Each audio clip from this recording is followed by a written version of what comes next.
阮老母就问我讲，对面你唱歌开听起来拢遮尔啊悲情，是遮尔啊艰苦。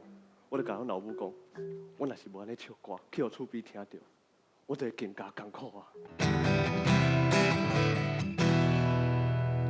我希望讲哦，各位朋友，假日时仔的时阵，落去咱出外口行行的，看你要运动，哦去约会去佚佗，甲厝里人培养感情，爱对我的心理健康会较好。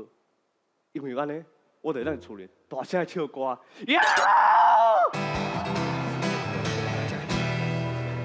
其实哦，最近心情遮尔啊稀微，阁有另外一个原因，因为阮兜的猫啊，拄则较旺盛去啊。